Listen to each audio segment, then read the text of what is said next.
তো রাধে রাধে বন্ধুরা, চলে এসেছি নতুন ভিডিও নিয়ে।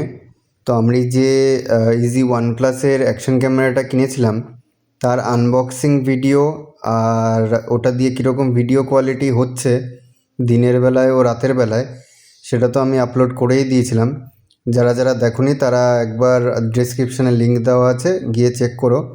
তো আজকে আমি নিয়ে এসেছি এর ফটো কোয়ালিটি কীরকম সেটা নিয়ে।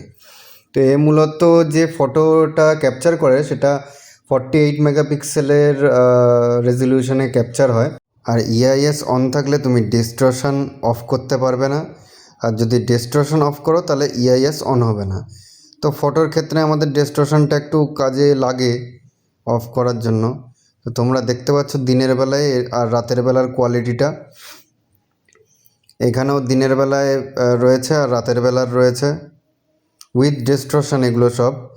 আর বাইরে সানলাইটে কীরকম ফটো আসে সেটাও দেখতে পাচ্ছ। কোনো হিউম্যান বডির কীরকম ছবি আসবে সেটাও দেখে নাও। আর ডে লাইটের সাথে সাথে নাইটেও কীরকম ছবি আসে দেখে নিতে পারো তোমরা। তো এটাও নাইটে ইন ফ্রন্ট আর বিহাইন্ড আলোতে কীরকম আসে ব্যাকলাইটে। তো এইখানে আমি এবার শুরু করলাম ডিস্টরশন অন করে। দেখো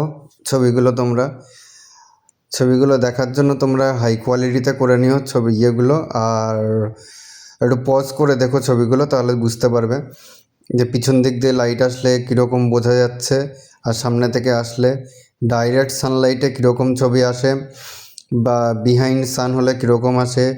এমনি যদি সিনারির ফটো তুলতে যাও সেগুলো কীরকম আসে সেগুলো তোমরা এখান থেকে পেয়ে যাবা। প্লাস আমি তো নাইট আর ডের ফটোগুলো সব দেখিয়েই দিয়েছি। আর রাতের বেলায় ঠিক এরকম ফটো আসে আউটসাইডে যদি এরকম আলো থাকে। তো ভিডিওটা ভালো লাগলে please like, share and subscribe করে দিও। আর আমাকে জানিও, কমেন্ট করো, এইভাবেই পাশে থেকো। Thank you, tata.